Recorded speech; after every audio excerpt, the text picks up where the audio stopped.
colaboração setorial.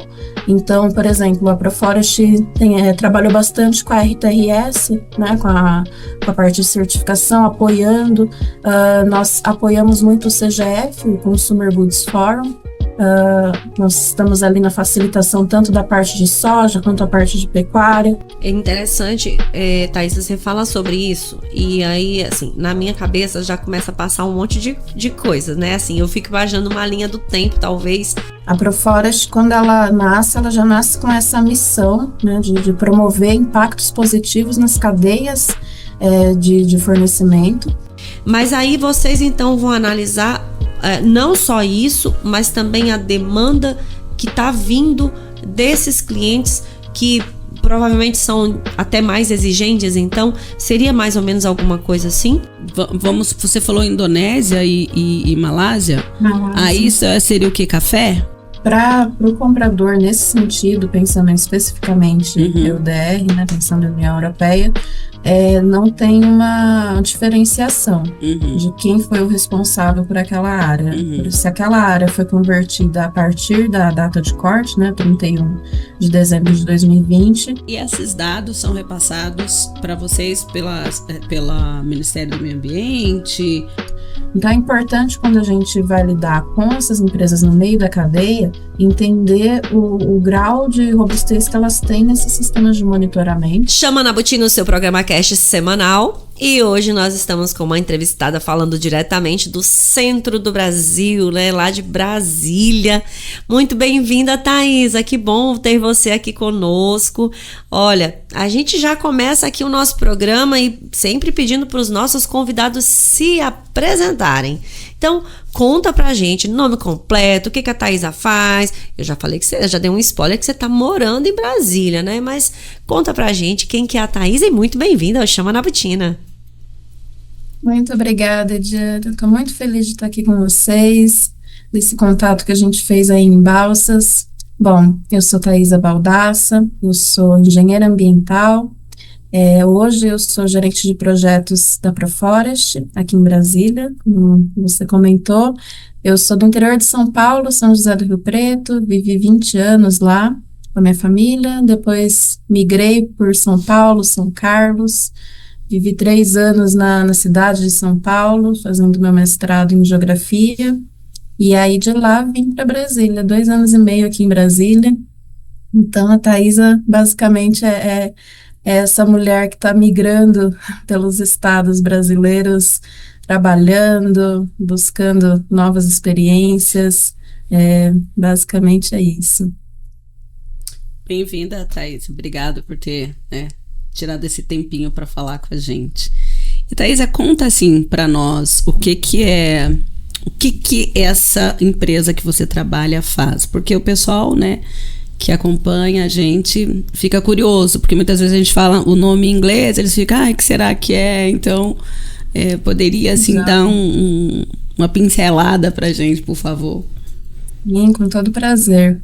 Bom, a Proforest é uma organização sem fins lucrativos que nasceu há 25 anos na Inglaterra. Hoje nós estamos com escritórios em praticamente todos os continentes. Então, nós temos escritórios na Inglaterra, aqui no Brasil, na Colômbia, atuamos também aqui na América do Sul, Paraguai, Argentina, na América Latina, né, México, na África nós temos um escritório em Gana, nós temos na Malásia, Indonésia, Holanda. Então é uma organização internacional que trabalha basicamente apoiando a compra e a produção responsável de commodities agrícolas. Então, nós trabalhamos com diversas commodities. Aqui no Brasil, especificamente, trabalhamos muito na parte da soja, da pecuária, do açúcar, mas ao redor do mundo nós trabalhamos muito com óleo de palma também, enfim, outras commodities, que em cada região tem a sua relevância. E nós trabalhamos em algumas frentes, né? A compra responsável, ela é muito forte, então nós atendemos muito por exemplo, varejistas, empresas ao final da cadeia que estão buscando uma compra responsável em termos socioambientais desde o início da cadeia. né? Então, a gente faz todo esse mapeamento da cadeia, buscando engajar os fornecedores, buscando as melhores práticas socioambientais que essas empresas estão procurando nos seus produtos. Em alguns, aqui no Brasil isso não é tão forte, mas em outros países que a gente atua também, o apoio à produção, geralmente em commodities que estão em um contexto, por exemplo, de agricultura familiar, como o óleo da palma. Então, existe também projetos muito fortes na produção responsável dessas commodities.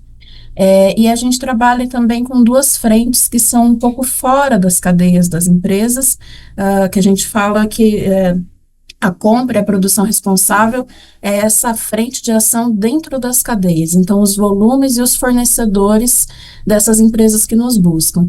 E aí a gente procura também atuar como que essas empresas podem influenciar e buscar boas práticas fora da cadeia. Então, nas paisagens, nas jurisdições ao redor das regiões em que elas compram. Então, projetos que a gente costuma chamar projetos, iniciativas de paisagem. Então, como que as empresas conseguem investir nesses projetos que chegam à produção não só do que vai para a cadeia delas, para a gôndola delas, mas também apoiam a região de onde elas compram, né?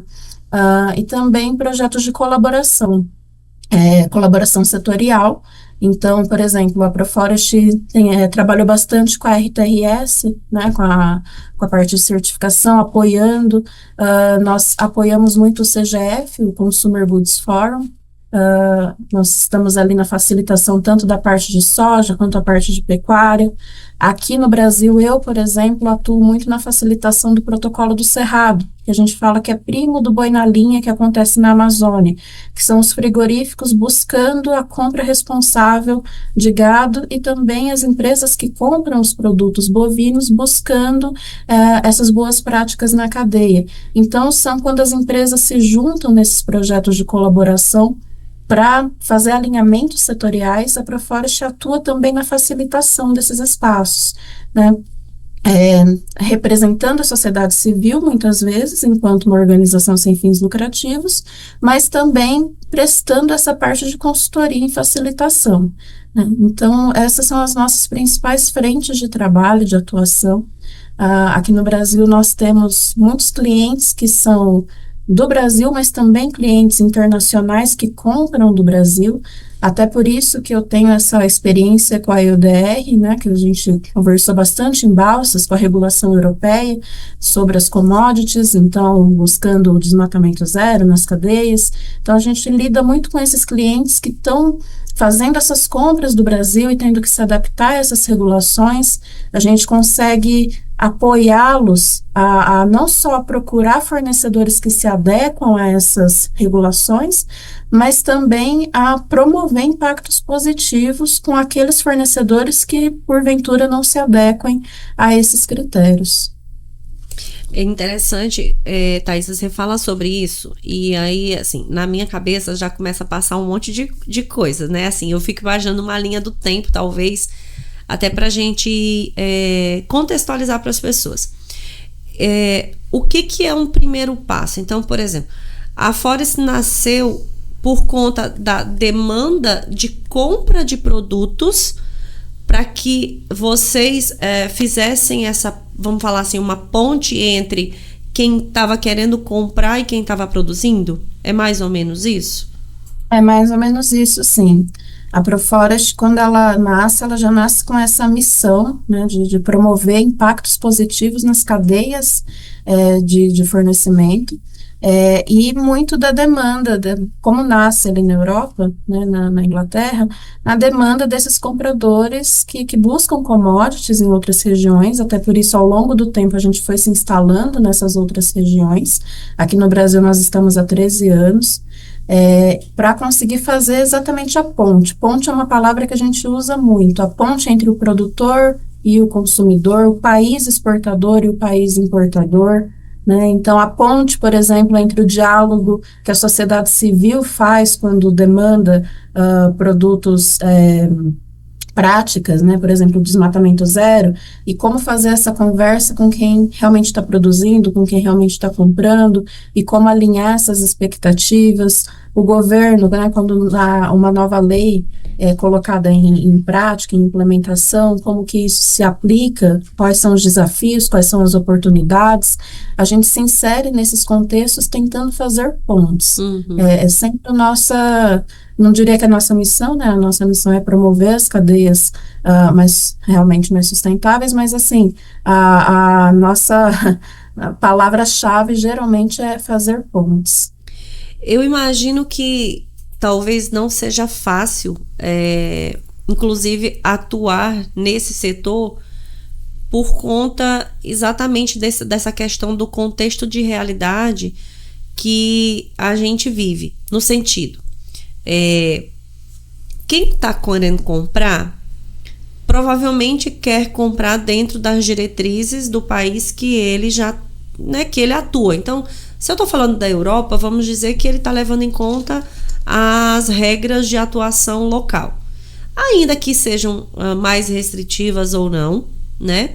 E aí, quando eu venho para o Brasil, nós temos uma legislação que já é extremamente rígida, e que essa empresa vai dizer: peraí, esse produtor, ele já atende ao regramento de lei e ele estaria apto a ser um fornecedor para quem está demandando, ou ainda é porque eu tenho outros requisitos? Porque assim, eu imagino que, por isso que eu falo que é difícil, porque assim, para quem está produzindo e atendendo à legislação que é aplicável no Brasil, a gente sabe que a gente ainda pode fazer desmatamento, que dentro da legalidade, e isso sempre a gente frisa muito aqui, Thaisa, que assim, a lei é para todos, os rigores da lei são para quem descumpre a lei, né? Então assim, por quê? Porque a lei é para todos. Então, quem pode desmatar? Quem pode desmatar é quem tem área legalmente disponível para fazer isso. Fez todo o protocolo, seguiu todo o protocolo, ele pode desmatar. Não, mas essa outra pessoa não fez. Então, não é o exemplo que a gente quer usar aqui. O exemplo que a gente sempre usa é o de quem faz correto. Quem não faz correto, a gente vai retirar isso da análise, porque isso fica para a lei, né? Seja para o IBAMA, seja para a SEMA, e para quem tem responsabilidade de cuidar disso.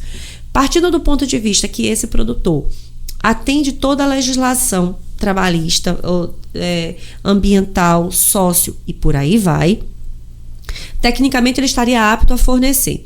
Mas aí vocês então vão analisar não só isso, mas também a demanda que está vindo desses clientes que provavelmente são até mais exigentes. Então, seria mais ou menos alguma coisa assim? Mas justamente, Diana, nosso trabalho é conseguir conectar as demandas do país de origem com o país que está comprando, e às vezes até as empresas que estão no país de origem, mas que têm compromissos alinhados muitas vezes setorialmente, ou compromissos da própria empresa, que são um pouco mais rigorosos do que a regulação brasileira já pede, né? Então, de fato, muitas vezes o produtor ele já está cumprindo a legislação, mas ele tem, os seus compradores têm compromissos, têm metas, metas às vezes climáticas, metas de desmatamento, metas em termos sociais, um pouco mais rigorosas, e aí a gente tenta fazer essa ponte entre o que o fornecedor consegue oferecer, né, e o que o comprador está esperando.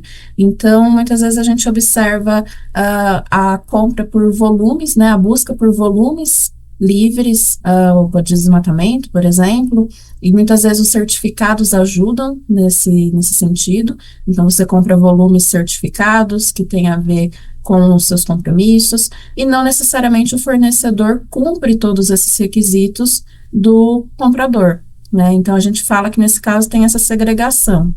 Se existe essa possibilidade de segregação, né? E a gente vai ter compradores que vão procurar, na verdade, os fornecedores que cumpram em sua totalidade os seus requisitos. Então, é um outro caminho, né? São dois caminhos que a gente segue na nossa metodologia. O comprador que está procurando o volume que atenda aos seus requisitos e o comprador que procura os fornecedores que atendam aos seus requisitos.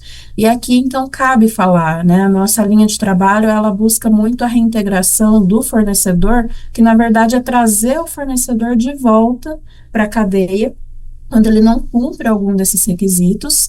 Então, é estabelecer metodologias, procedimentos mesmo, protocolos de como que o comprador consegue dar suporte, seja suporte financeiro, seja suporte, às vezes, com assistência técnica, disponibilizar isso em algumas cadeias. Isso tem sido cases de sucesso, né? Então, como possibilitar o fornecedor buscar medidas que ele consiga atender aquela demanda do comprador.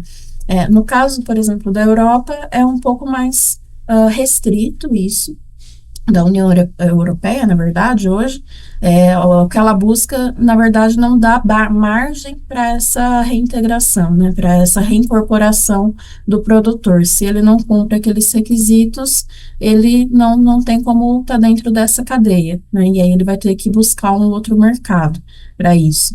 Então, no caso da soja, as traders que vão ter que redirecionar. Então, a gente tem observado traders segregando caminhos, né, segregando corredores para a soja que atenda a esse mercado, de modo que ela consiga manter esses outros fornecedores na sua cadeia, mas atendendo a outros mercados. E, Thaisa, deixa eu perguntar para ti. A gente está falando basicamente aqui a respeito do agro brasileiro, né? Você disse que trabalha tanto com soja, açúcar e carne, né? Isso. Tá. E o que seria, assim, nessas outras? Porque a gente acaba puxando sempre a brasa para soja, que é o maior produto, é o que o pessoal mais fala, né? Todo mundo acha que o produtor brasileiro é só soja, não tem mais nada as outras coisas brotam de algum lugar. Mas, assim, como é que seria essa função de ter esse checklist para vocês na produção de açúcar? Porque a gente sabe que a questão da cana, o açúcar é só um dos derivados, né?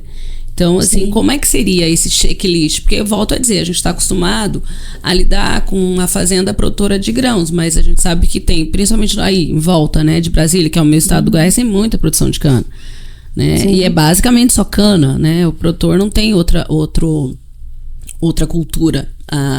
Raros alguns têm alguma outra cultura junto. Mas o que seria esse checklist para uma produtor de cana-de-açúcar?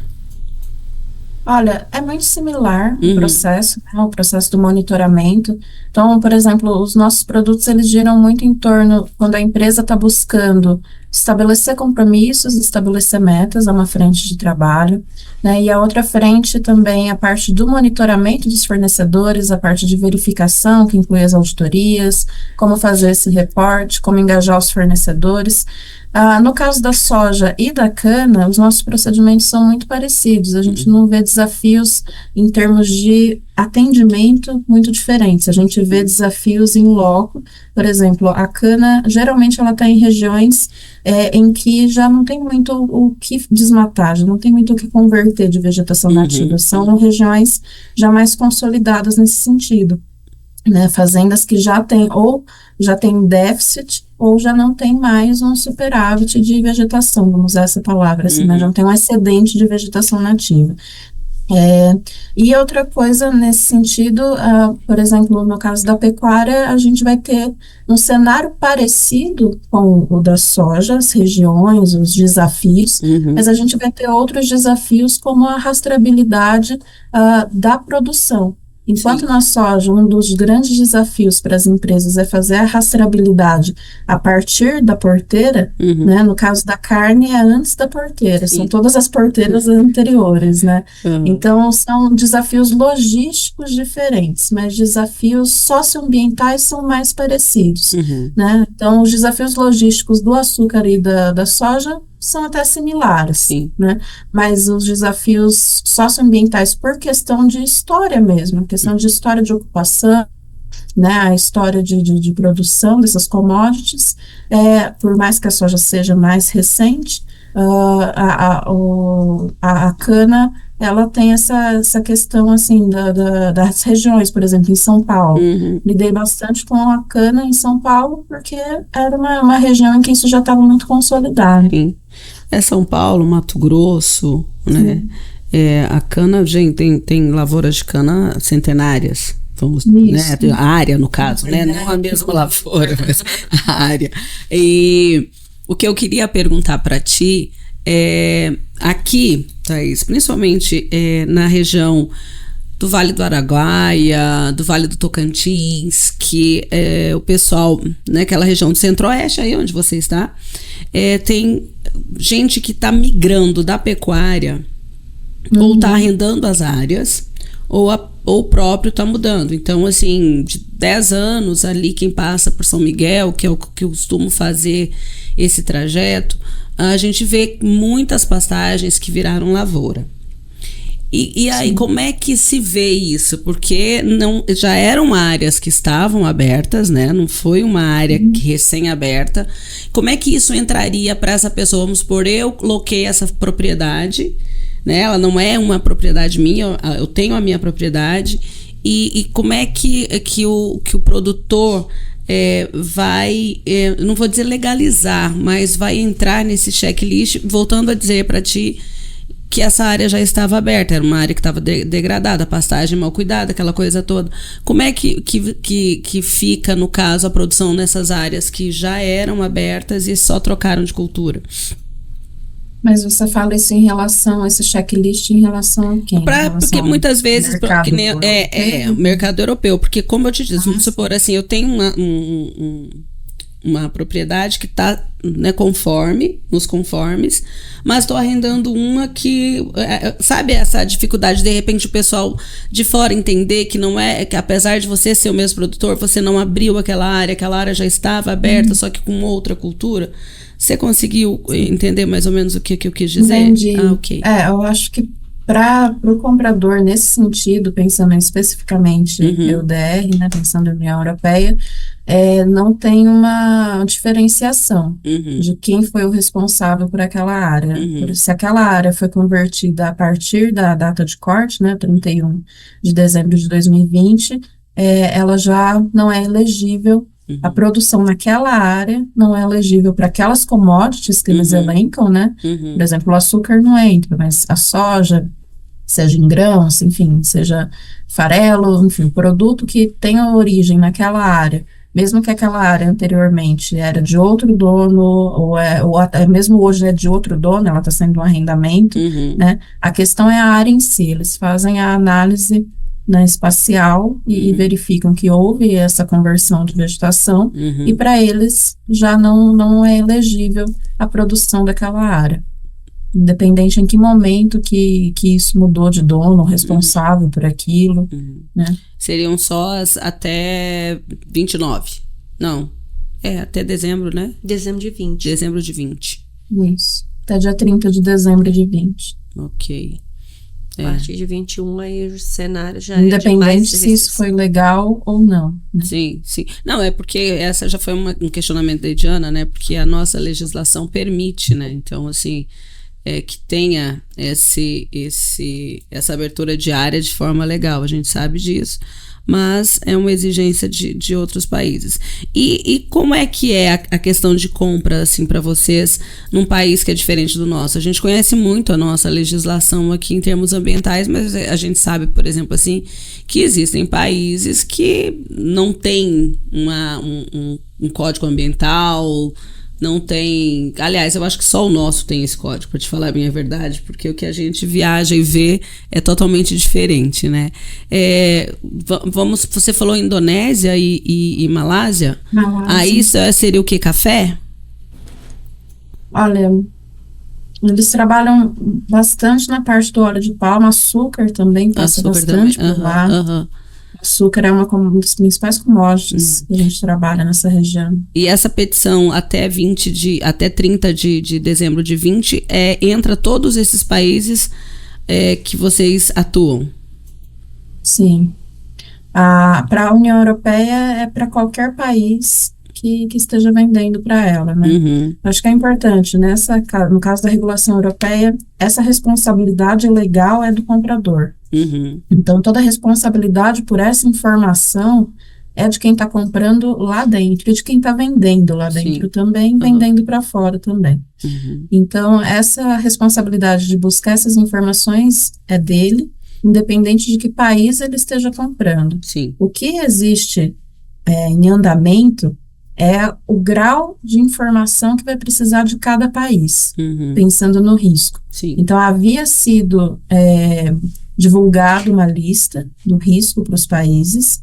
A gente estava no risco padrão, risco alto eram só países numa questão geopolítica, que eles não teriam acesso a essas informações, e risco baixo seria aquele que realmente não teria, em termos, né, da metodologia que eles seguiram, risco de desmatamento muito iminente. A gente estava no risco padrão, que seria a maioria ali dos países que estão exportando para a União Europeia.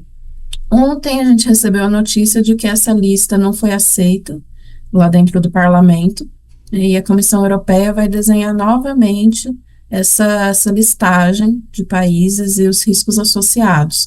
E isso implica, então, o grau de complexidade de informações que os compradores na União Europeia vão ter que reunir em relação ao produto que eles estão comprando nesses países. Sim. Então, por exemplo, comprando do Brasil, se a gente se mantém nesse risco padrão, eles têm que fazer um processo de devida diligência completo, né? Então, tanto a parte do levantamento de riscos, quanto a parte de propostas de mitigação desses riscos e todo o levantamento de informações, como a geolocalização do plot de produção, né, do talhão de produção, daqueles volumes que eles compraram, toda a parte de levantamento de conformidade legal com o país de origem. Então, as traders aqui reunindo informações com seus produtores, se essas fazendas, ou melhor, se os plots, né, os talhões, estavam dentro da legislação brasileira, atendendo a legislação brasileira.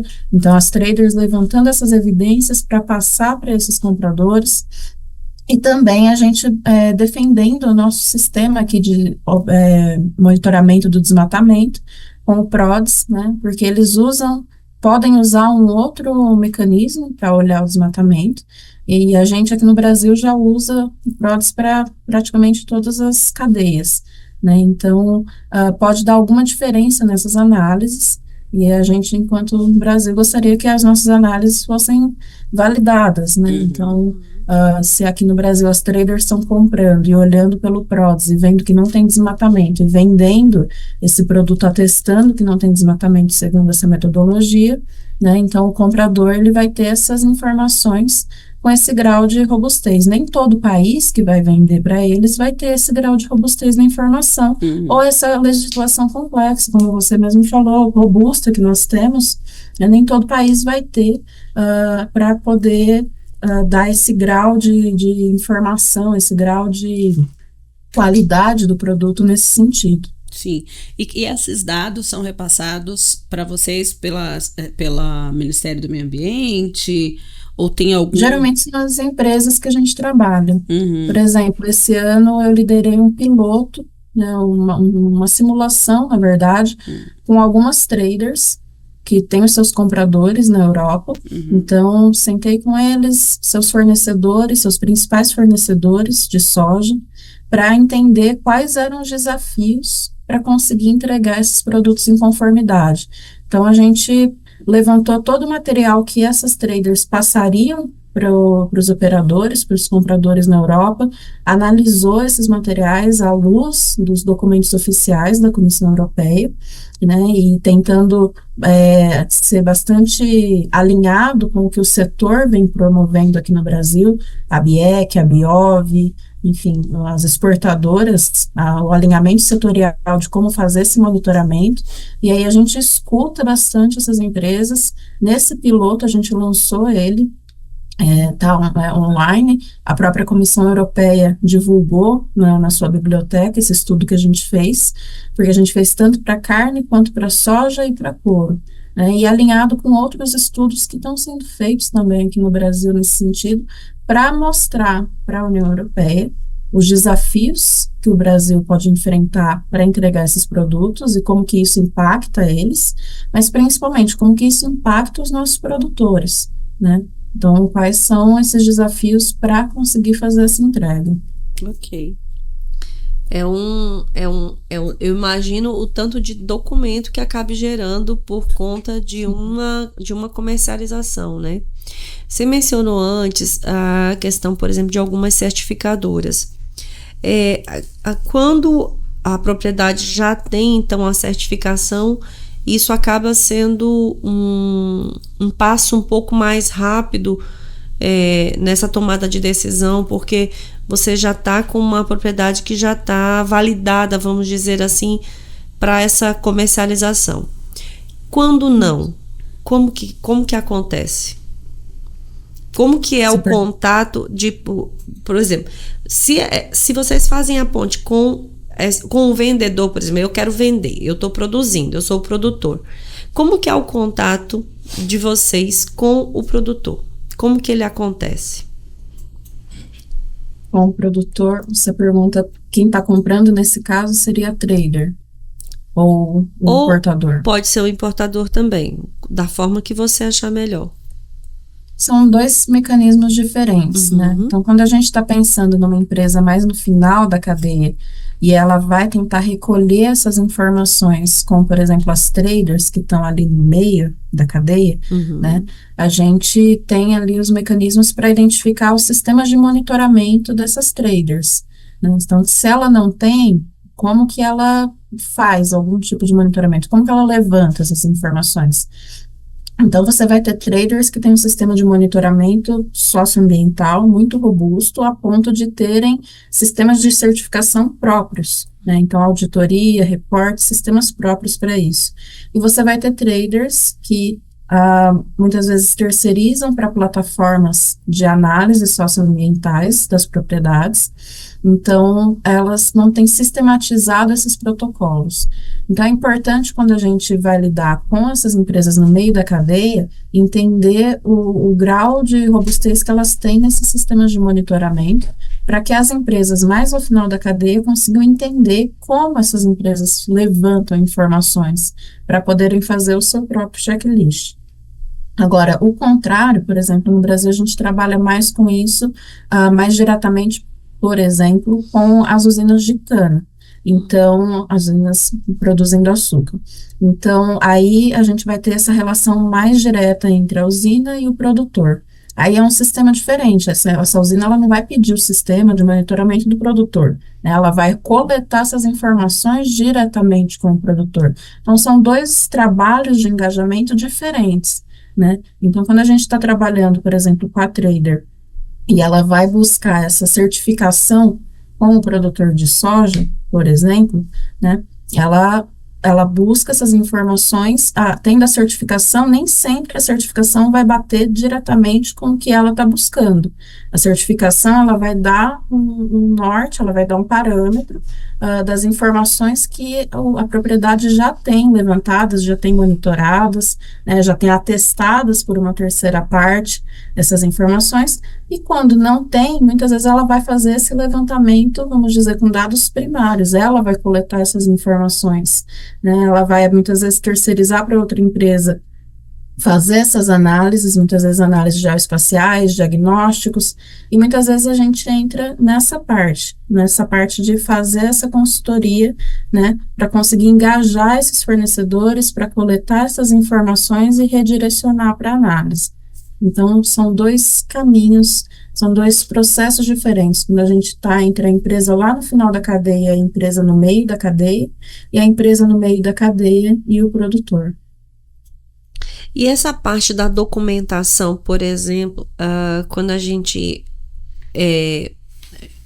fala, por exemplo, até a Lara mencionou a questão do checklist, das certificações, vocês também fazem algum tipo de acompanhamento direto para esses produtores, principalmente no caso, falando de produtores que ainda que desejam comercializar, mas que ainda não estão nesse mercado, ou que tem algum tipo de pendência que gostariam de regularizar. Tem pendência que não é possível de regularizar, como é o caso do desmatamento. Quer dizer, se eu não posso produzir numa área desmatada pós 30 de dezembro de 2020, ele está fora, mas ele pode ser um mesmo produtor que vai ter áreas que foram antes. Então, ele vai ter duas situações. Mas para aquele produtor que deseja comercializar com o mercado exterior e que ainda não o faça, tem algum tipo de acompanhamento, de assessoria, de orientação? Como que é? Então, no nosso caso, a gente procura, né, as empresas que estão comprando para incentivar e criar mecanismos para que elas deem esse suporte, né? Então, pensando para o mercado externo da União Europeia, essa reintegração, essa adaptação, vamos dizer, ela nem sempre vai funcionar, né? Porque, como você mesmo mencionou, existem essas regras que impossibilitam isso.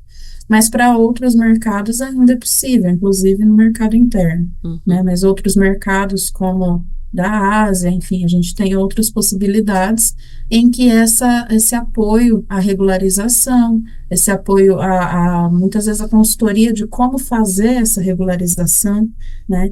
Então, eu tenho essa experiência bastante na pecuária, de como que os frigoríficos conseguem orientar os pecuaristas o que caminhos seguirem para, muitas vezes, regularizar uma área ou resolver um embargo, que às vezes o pecuarista nem sabia que tinha aquele embargo, né? Então, como que ele dá essa orientação de como resolver essas pendências para que ele volte à cadeia. Mas no caso, por exemplo, da certificação, tem também para pecuária, mas vamos pensar aqui no caso da soja, tendo essa certificação, bacana, facilita esse caminho. Não tendo, né, a gente também trabalha no incentivo a essas certificações. A gente tem projetos com empresas no final da cadeia que querem investir nisso, nem sempre para volumes que elas estão comprando, mas querem investir em certificação por entenderem que isso vai beneficiá-las de alguma forma indiretamente, né? Então, a gente consegue fazer essa ponte entre essas empresas que às vezes não sabem como fazer isso e empresas certificadoras, né? E selecionar as regiões que indiretamente vão beneficiar esses compradores finais. A gente consegue fazer essa ponte entre esses diversos atores para promover a certificação daqueles produtores que estão em busca de uma certificação e ainda não alcançaram, né, não tiveram a oportunidade, para que isso chegue indiretamente a esses compradores finais. Quando a gente fala da questão das certificadoras, uma outra coisa que eu lembro que eu nem sei como é que anda esse mercado, por isso a minha pergunta também. Existe diferenciação de pagamento, por exemplo, de valores, entre pessoas, empresas que são certificadas e as que não são? Isso depende muito, né? Vai depender muito de como que a empresa compradora está acessando esse mercado. Se ela precisa muito que esses produtos sejam certificados, né, e a demanda, no caso, está sendo mais alta do que a oferta disso, né, ela vai ter que encontrar um caminho dessa maneira, pelos premium, né? Então vai depender muito realmente dessa oferta e demanda de quem está comprando. É interessante isso, né? Porque hoje em dia o que a gente escuta muito muitas exigências, né? Tem um mercado consumidor, mas tem um mercado exigente, tem as restrições de lei, tem as restrições impostas pelos próprios mercados, no caso desses mercados compradores. Vocês conseguem fazer também esse acesso, no caso, então, de capital e fazer essa intermediação com o produtor? Como que funciona? Muitas vezes, nos trabalhos que a gente faz, geralmente são as buscas das empresas mais ao final da cadeia, de fazer esse investimento dentro e ao redor da sua cadeia, né? Então, dentro dos projetos que a gente tem com os clientes, que são mais amplos, né, que geralmente vão para toda a parte de monitoramento, a parte de engajamento dos fornecedores, a parte de atualização dos compromissos. Dentro desses projetos existe essa busca por essa ponte com os produtores, né? Então passa por toda essa mediação com seus fornecedores diretos até chegar nos produtores.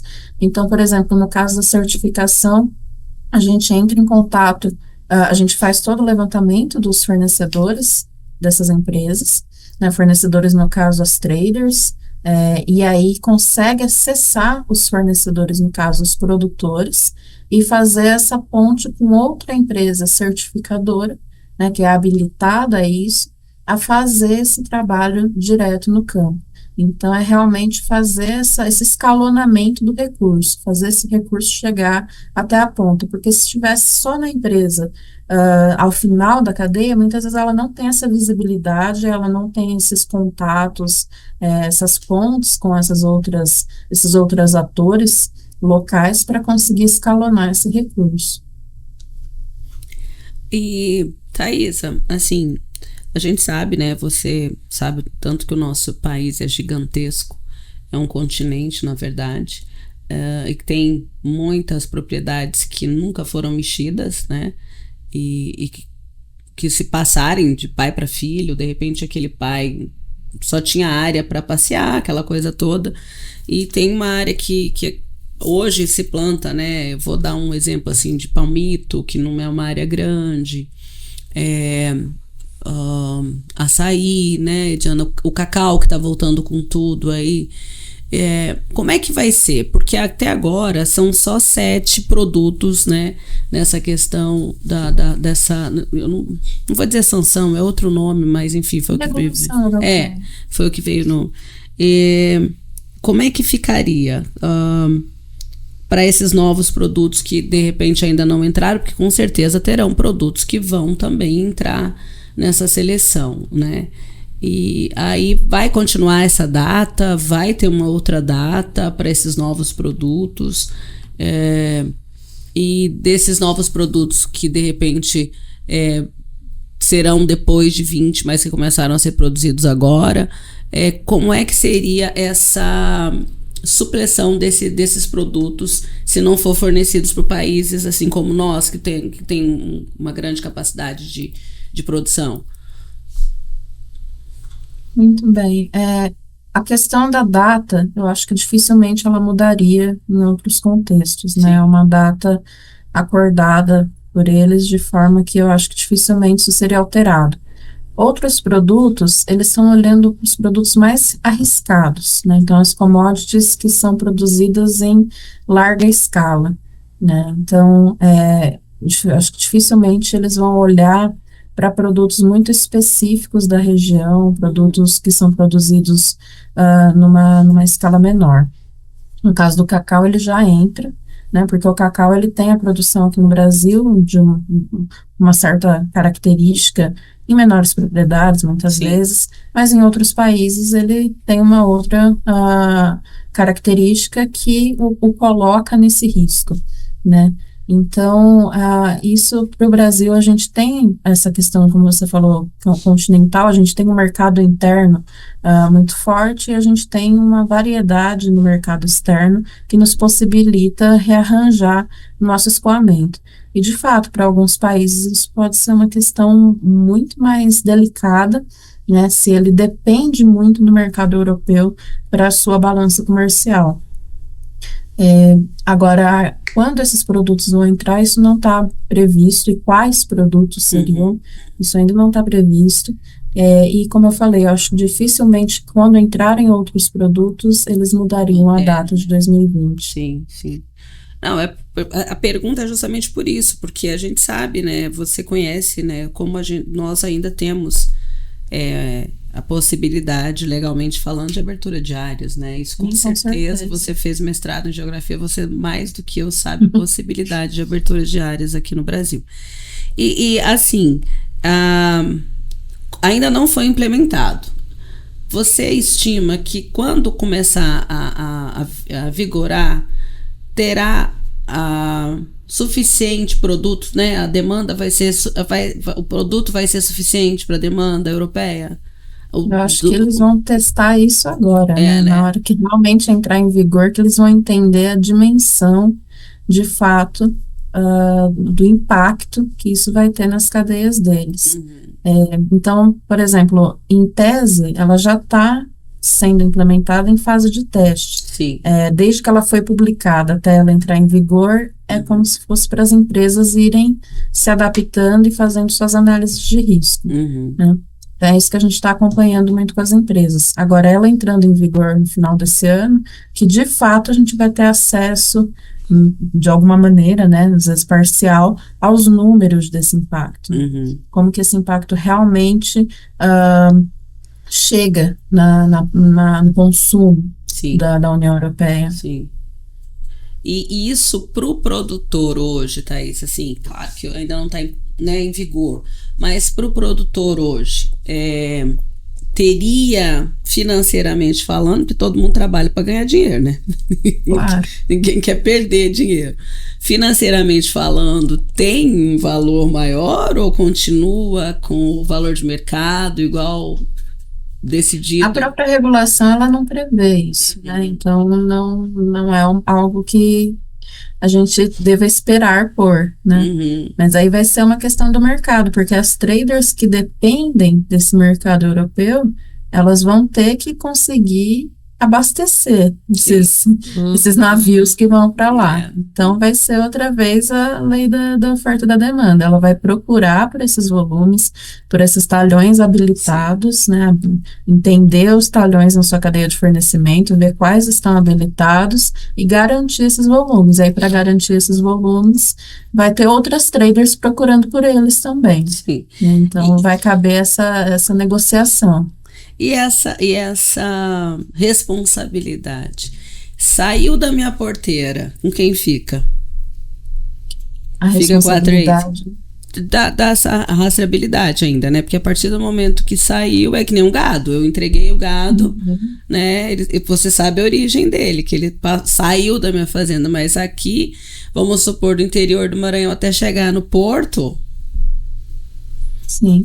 A responsabilidade em tese é do comprador. Ele não vai conseguir lá da Europa levantar todas essas informações sozinho. Sim. Então, ele vai depender muito, no caso da soja, da trader, que ela faça o levantamento dessas informações junto aos produtores e consiga garantir toda essa rastreabilidade, toda essa segregação até o embarque final dessa produção. Até pela questão do transporte, né, deslocamento. Então, assim, envolve muita coisa, né, muito alto. Para chegar até o ponto.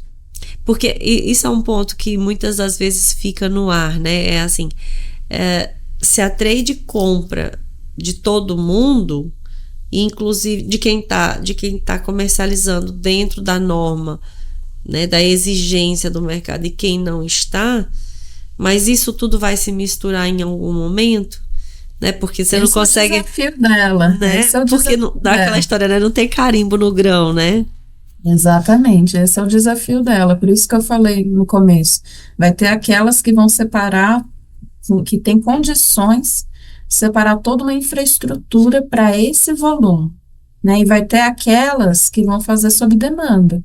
Então, que vão ter o desafio, né, de separar e conseguir documentar isso, conseguir evidenciar de que aqueles silos, né, de que aquele vagão de trem, enfim, que toda a logística para chegar até o porto, né, tenha seguido essa segregação. Então, para a União Europeia, ela não aceita o balanço de massa. Hoje, o balanço de massa é entre o volume que está conforme e o volume que não está conforme. Ela aceita a mistura, desde que todo o volume que entre nessa mistura esteja em conformidade com seus requisitos. Mas, por exemplo, no caso do gado, ela não impede que esse gado se misture, né, no seu produto, de diferentes origens, desde que todo esse gado venha de estabelecimentos, que eles chamam, mas que são as fazendas, que estejam em conformidade com seus requisitos. Não precisa que o gado esteja brincado e seja segregado individualmente desde o começo, desde que todo esse volume esteja em conformidade. Né? O que ela não aceita é a mistura entre o conforme e o não conforme, e aí haja um balanço disso, haja uma porcentagem disso. Isso ela não aceita e ela deixa isso bem claro nos documentos. Nossa, isso deve ser um... É um custo, né, para trade, porque vai ser um custo de você fazer toda essa... E só fazendo um parênteses antes, que é assim, se hoje a gente não tem estrutura de armazenagem, É essa a questão. né, dentro das propriedades e nem as próprias trades, Exato. então assim, Falta. é um volume que entra, que sai, que entra, que sai, é uma rotatividade muito grande. Então, é claro que a gente sabe que as grandes aí já vem fazendo esse pente fino, essa peneira, né? Ela já vem passando essa peneira já tem algum tempo, né?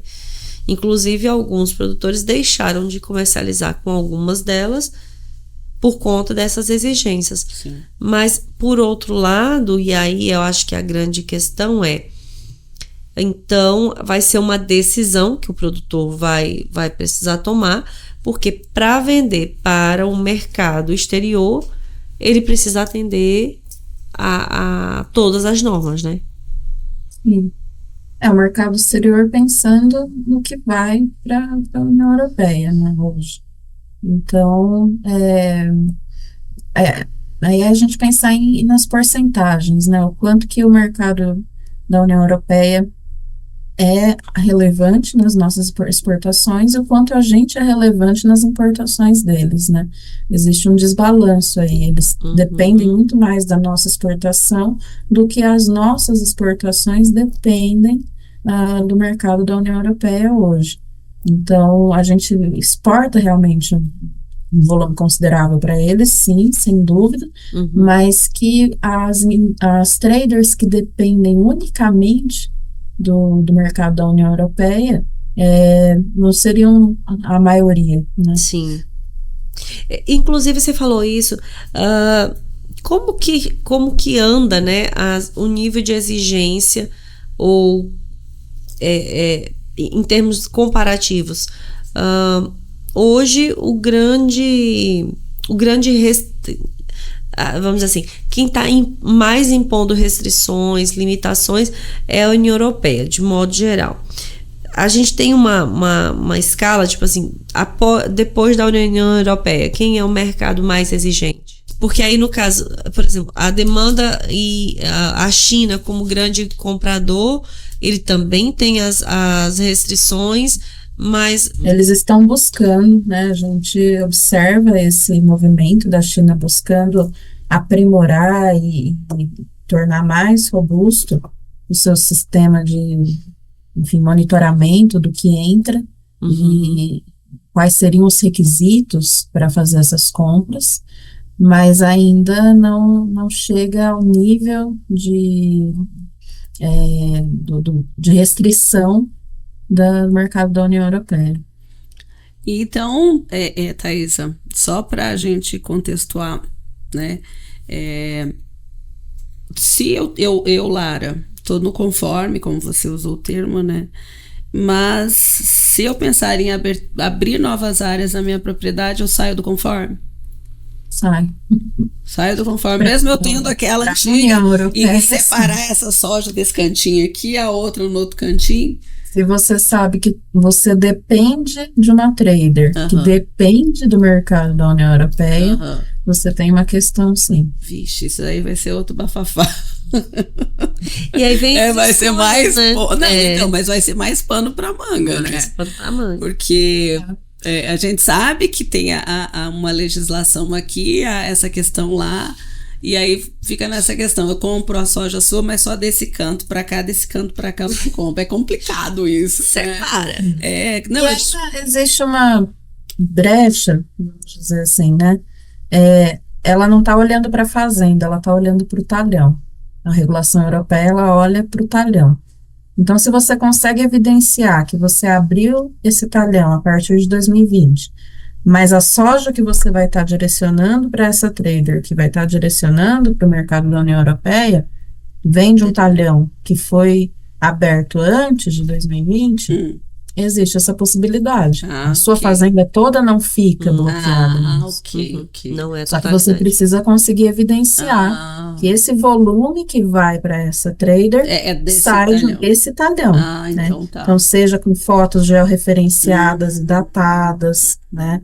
A questão da produtividade. Aplicativos que já fazem isso. certificado daquela área, enfim. Aí você precisa conseguir essa evidência. É uma brecha que ela abre no caso da produção agrícola em talhões. Já facilita. Com certeza. Né? Porque pelo menos dá para. Isso é essa evidência. Aí vem a questão da certificação, né? Eu acho que vai ser quem vai conseguir, porque é quem mais. Quem fica mais próximo, né, do produtor vai ser, por exemplo, essas certificadoras, inclusive do ponto de vista da documentação, desse acompanhamento, porque eu imagino que realmente vai ser um acompanhamento praticamente do dia que começou a plantar até o dia que começa a colher, né? Ou pelo menos na época, um pouco antes ali da colheita, em relação à validação do possível volume. Então, se eu tenho 100 hectares de uma área que pode ser comercializada para a União Europeia, esses 100 hectares com uma produtividade média de 50 sacas por hectare. Não, mas esse ano deu 70. Então, eu preciso trazer essa certificadora para chegar e falar assim, ó, a gente vai fazer aqui uma análise de uma área aqui para poder fazer um levantamento e pontuar que essa área realmente está dando uma produtividade maior, então eu tenho um volume maior nessa área, né? Ou seja, observação. É possível, mas vai precisar gerar documento comprobatório para... E provavelmente aí vai envolver muito mais terceiros, né? Porque eu não posso validar eu mesma. Sim, então, com certeza. Acaba elevando aí o custo, né? Com certeza. Inclusive, talvez nem a trading vai poder ela mesma certificar isso. Não, porque daí vai ter que ser uma empresa de confiança, né, que tenha já registros lá, que trabalhe. É bastante... Por exemplo, o que eu conversei com algumas empresas foi o pagamento, né, o repasse entre a empresa lá da União Europeia, comprando lá, e a trader aqui, sabendo que a trader, ao reunir todas essas informações, vai precisar de uma auditoria de terceira parte, principalmente nessa parte dos silos, da logística, né? Então a gente perguntava para as empresas da União Europeia, e aí, você pagaria a mais para poder compensar esse custo, esse gasto com a auditoria, né? E aí há esse interesse, porque é do interesse dela que essas informações sejam auditadas. Sim. Até porque, né, a cada comercialização gera-se contrato, todo dia o preço muda, a todo minuto, na verdade, o preço muda, né? Mas aí realmente eu acho que, na verdade, assim, eu penso que tem coisa que não volta para trás e realmente é daqui para frente. Mas pensando daqui para frente, é pensar que a gente já tem várias exigências, não só da própria legislação, mas de ESG, né? Você citou a questão de direitos humanos, que vai realmente, direitos trabalhistas, vai além da questão ambiental e que realmente é o olhar para o todo. E eu não sei, Thaisa, mas assim, o que me parece é realmente o produtor saindo do produtor pessoa física para a empresa, e ainda temos um longo caminho pela frente, principalmente em termos de mão de obra, né? Porque cada vez mais o nível de exigência se torna maior e a gente tem cada vez mais restrições, né, operacionais em termos de oferta de mão de obra, né, para operacionalizar tudo isso. Então, assim, tem muita coisa acontecendo no final das contas, né? Assim, não é só um item, né? Não é só, não, vai, o que é isso, essa siglazinha aí? Que tipo de exigência tá vindo? Mas é um cenário realmente mais amplo, né? Sem dúvida. E as próprias empresas mais ao fim da cadeia também ficam confusas tentando atender a todas essas normas e requisitos, né? A gente até usa uma palavra quando está em colaboração setorial, que é a harmonização.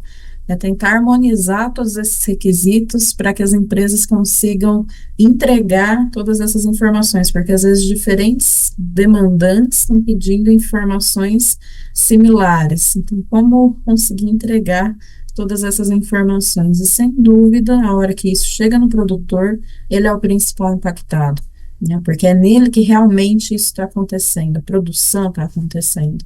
E muitas vezes ele não tem visibilidade de tudo que está sendo demandado lá na frente, ele só é demandado informação, não é entregar dado, entregar documento, né? Tudo isso tem um custo, e ele não sabe para onde isso está indo, como que isso vai ser usado, como que as suas informações pessoais vão ser usadas. Então, existe toda uma questão de transparência na cadeia, né, do porquê que eu estou pedindo essas informações, o que que eu vou fazer com elas, para onde elas vão, né? Então, sem dúvida, o produtor é o maior impactado na hora de atender todas essas demandas. Quando eu falo que até quem está lá na ponta está confuso com tudo isso, né, é que ele está tentando fazer a sua compra responsável da melhor forma possível, adotando as melhores práticas, né, e conseguir escalonar isso até o produtor de uma forma sistematizada e organizada, né, e as coisas, como você falou, estão acontecendo muito rápido, né, avanços muito rápidos que muitas vezes são muito positivos. Por exemplo, a questão dos direitos humanos, a gente tem tido avanços no sentido de como fazer esse levantamento, como caracterizar esses riscos, né, aos direitos humanos. Tudo isso tem tido um avanço recente até, e muitas ferramentas têm sido elaboradas para que isso seja feito de uma forma sistemática e as empresas consigam fazer isso de uma forma similar, né, e o produtor consiga, e enfim, os fornecedores ao longo da cadeia consigam atender todas essas demandas. É um cenário aí de muita expectativa também, né? Uma outra questão, Thaís, é assim, como que as demandas chegam para vocês? Basicamente pelo mercado comprador, e vocês chegam fazem essa intermediação. Você falou isso antes, mas eu acabei ficando na dúvida em relação ao produtor do ponto de vista de uma assessoria, de uma orientação. Então, geralmente sim, os clientes que a gente tem, que a Proforest tem, em geral, eles estão mais ao final da cadeia, principalmente aqui no Brasil. Em outros países pode vir de uma outra forma. Então, o que a gente faz muitas vezes é conseguir chegar nos seus fornecedores diretos, que geralmente são as empresas no meio da cadeia, né? Então, é o engajamento desses fornecedores e orientação desses fornecedores de como coletar as informações dos produtores, de como acessar os produtores, quando esses não têm mecanismos já bem estabelecidos, para conseguir atender as demandas de informação dos compradores. Então, muitas vezes a gente tem esse trabalho mais direto com as empresas no meio da cadeia, por fazer esse engajamento dos fornecedores, mas sempre visando o impacto positivo lá no comecinho da cadeia, lá no produtor. Então, como fazer recursos chegarem lá, né? Então, como fazer investimentos na região, como articular outros atores nessa região para que esses investimentos cheguem, porque eu estou na empresa no final da cadeia demandando não só as informações, mas a conformidade de toda essa cadeia, e eu quero de alguma forma apoiar isso, né, financeiramente, com projetos. Então, existe toda uma articulação entre os fornecedores no meio da cadeia e os atores da região para que isso chegue nos produtores. Então, a Proforest em si, ela não faz a assistência aos produtores, mas a gente consegue articular quais empresas vão fazer isso para atender as demandas que estão nos fornecedores no meio da cadeia, de modo que atenda aos requisitos desses compradores bem no final da cadeia. Eixa. É ponte, é fazer articulação, É buscar atores. muito diálogo, muita conversa, Muita conversa. Thaisa, ficou alguma coisa assim que a gente não abordou com você, que você quisesse repassar para os produtores que acompanham o programa? Pode ficar à vontade. Orientar. Orientar também, como a Mediana falou, porque muitas vezes a gente vai conversando e as perguntas vêm, mas pode ter ficado algo que você queria.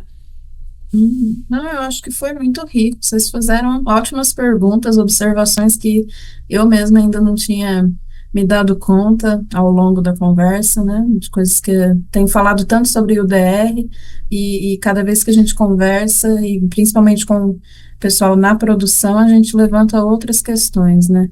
Então, eu só posso agradecer mesmo a oportunidade, me colocar sempre à disposição, colocar a Proforest aqui do Brasil sempre à disposição para novos diálogos, novas conversas, né? Enfim, é isso aí. Deixa teus contatos da Proforest, onde que as pessoas podem encontrar vocês, quem quiser tirar mais dúvidas, quiser mais informações, como faz para encontrar?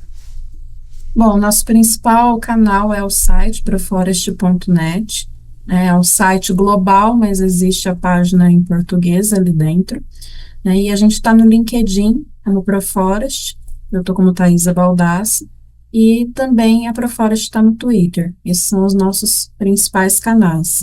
Então, quem também quiser entrar em contato comigo, meu nome, não vai estar, acho que escrito em algum lugar, é o thaisa.baldassa@proforest.net, e a partir de mim a gente tem todo um time, né, toda uma equipe. Aqui no Brasil nós somos quase 30 pessoas, no mundo somos quase 200, ou já passamos de 200, então existe um time muito completo que, se eu não consigo atender a demanda, eu consigo redirecionar dentro da nossa equipe para buscar atender a demanda de quem nos busca.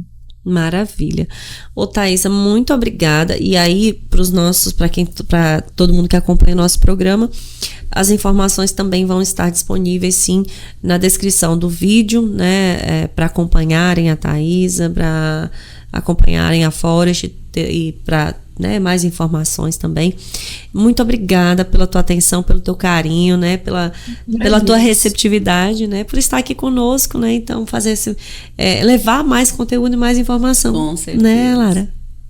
Eu agradeço muito o convite, agradeço muito a oportunidade e, novamente, coloco a mim e a equipe à disposição para novos diálogos. Obrigada. É isso, gente. Mais um Chama na Botina que chega ao fim. E você já sabe, não só esse programa, mas todos os nossos programas estão disponíveis nas nossas redes sociais. Então segue a gente. Tem lá Instagram, YouTube, Spotify, @Rede Agro Mulher Mais, Chama na Botina, e acompanha a nossa programação.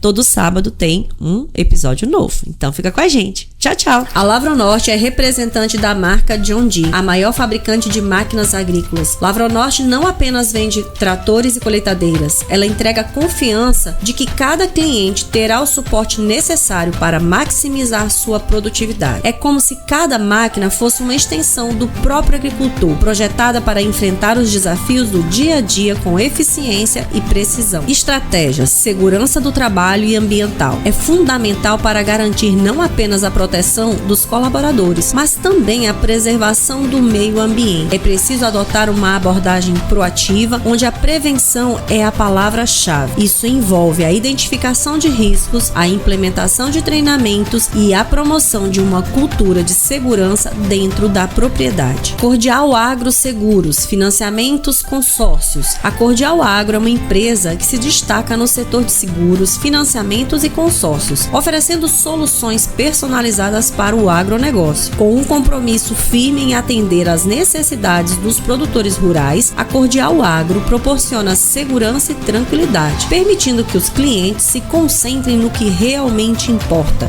o cultivo e a produção. NS Bio Sustentabilidade se destaca por oferecer inovações sustentáveis voltadas para o controle fitossanitário de cultivos. A empresa busca integrar práticas que protejam as plantas e o meio ambiente, focada em soluções soluções sustentáveis, a NS Bio atua em diversas áreas, como agricultura, gestão de resíduos e energias renováveis, sempre buscando minimizar o impacto ambiental e promover a biodiversidade. Fazenda Laruna é um exemplo inspirador de liderança feminina. Essa abordagem encoraja outras mulheres, mostrando que é possível ter sucesso. A fazenda também pode servir como exemplo de boas práticas agrícolas, inspirando outros produtores a adotarem um método que beneficie tanto a produção quanto o ecossistema. A Agromina é uma empresa reconhecida pela sua excelência na produção e manejo de suínos, com um compromisso firme com a qualidade e a sustentabilidade. A Agromina se destaca em várias áreas, incluindo genética, nutrição e saúde animal, garantindo que seus produtos atendam aos mais altos padrões do mercado. Ao escolher os cortes da carne suína da Agromina, você está optando por um produto que combina qualidade, sabor e responsabilidade. Fazenda MS. A Fazenda MS é realmente uma referência em manejo de solo no Maranhão, sendo reconhecida por suas práticas agrícolas sustentáveis. A fazenda se destaca por implementar técnicas que promovem a saúde do solo. Tré Mesa e Amor, sua referência em mesas postas, foca em trazer um toque de satisfação e estilo para a mesa posta, com louças e acessórios que garantem funcionalidade e estética, trazendo um toque especial e acolhedor para cada ocasião. Com um olhar atento aos detalhes, a marca se destaca na arte de criar ambientes que encantam e proporcionam experiências memoráveis. Hunter Assessoria, sua grife de investimentos e crédito. A Hunter Assessoria se posiciona como uma grife de investimentos e crédito, oferecendo serviços personalizados para atender às necessidades financeiras de seus clientes. Com abordagem focada em resultados, a empresa busca proporcionar soluções que vão desde a gestão de investimento até a consultoria em crédito, ajudando indivíduos e empresas a alcançarem seus objetivos financeiros. Microgel e biotecnologia. É uma empresa que atua na área de biotecnologia, focando em soluções inovadoras para o setor agrícola e ambiental. Os produtos da Microgel podem incluir biofertilizantes, inoculantes e outros bioprodutos que ajudam a otimizar o uso de recursos naturais, reduzindo a necessidade de insumos químicos e promovendo a sustentabilidade.